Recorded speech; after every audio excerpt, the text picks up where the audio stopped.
ভাবুন তো, আপনি যেসব ছবি ইনস্টাগ্রামে পোস্ট করেন সেগুলো থেকে যদি মাসে 100 থেকে $500 পর্যন্ত আয় করা যেত। হাই, আজকের ভিডিওতে শেয়ার করব কিভাবে আপনি ইনস্টাগ্রামের ছবি বিক্রি করে অনলাইনে আয় করতে পারবেন। আজই শিখে নেই কিভাবে ফোভ, আইএম এবং 500px প্ল্যাটফর্মে ছবি বিক্রি করে ইনকাম করবেন। প্রথমে জেনে নেই কেন ইনস্টাগ্রামে ছবি বিক্রি করবেন। যারা ফটোগ্রাফি ভালোবাসেন তাদের জন্য এটা একটি সহজ আয়ের উপায়। কোনো ইনভেস্টমেন্ট ছাড়া ফ্রি প্ল্যাটফর্ম ব্যবহার করে আপনার তোলা ছবির থেকে প্যাসিভ ইনকাম করা সম্ভব।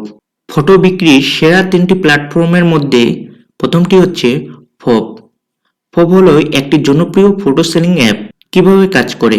প্রথমে অ্যাকাউন্ট খুলুন, ছবি আপলোড করুন, প্রতি বিক্রিত ছবিতে $5 থেকে $10 পর্যন্ত আয় সম্ভব। দ্বিতীয়টি হচ্ছে আইএম। আইএম একটি প্রিমিয়াম মার্কেটপ্লেস যেখানে আপনার ছবি বড় বড় কোম্পানি কিনে থাকে। হাই কোয়ালিটি ফটো বেশি বিক্রি হয়। লাইসেন্স বিক্রির মাধ্যমে ছবি থেকে বারবার আয় করতে পারবেন। তৃতীয়টি হলো 500px। 500px হলো পেশাদার ফটোগ্রাফারদের জন্য একটি বড় কমিউনিটি। এখানে এক্সক্লুসিভ ছবি আপলোড করলে আয় আরও বেশি। এখানে ছবি লাইসেন্স সিস্টেমের মাধ্যমে বিক্রি হয়। এখন আসি কিভাবে ফটো আপলোড করবেন। প্রথমত অ্যাকাউন্ট তৈরি করুন। ফোভ, আইএম, 500px এগুলোর মধ্যে যে কোনো একটিতে কিংবা প্রতিটাতেই। দ্বিতীয়ত প্রোফাইল সেট আপ করুন।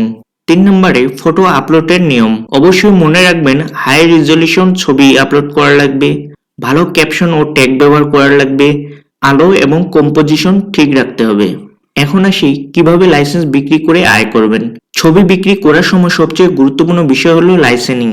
Creative Commons licence vs royalty free licence. Creative Commons বিনামূল্যে বা সত্য সাপেক্ষে বিক্রি। অপরটি হচ্ছে রয়্যালটি ফ্রি, একবার লাইসেন্স বিক্রি করে বারবার আয়।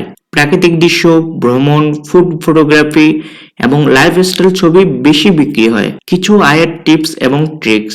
প্রথমটি হচ্ছে কনসিস্টেন্সি। নিয়মিত ছবি আপলোড করুন, ট্রেন্ডিং বিষয়ে ছবি তুলুন, আপনার ফটো লিঙ্ক ইনস্টাগ্রাম বা ফেসবুকে শেয়ার করুন, এতে বিক্রি বাড়বে। আশা করি আজকের ভিডিওটি আপনাদের জন্য উপকারী হয়েছে। যদি ভিডিওটি ভালো লেগে থাকে তবে লাইক দিন, কমেন্ট করুন কিভাবে এবং অবশ্যই সাবস্ক্রাইব করে পাশে থাকুন। ধন্যবাদ।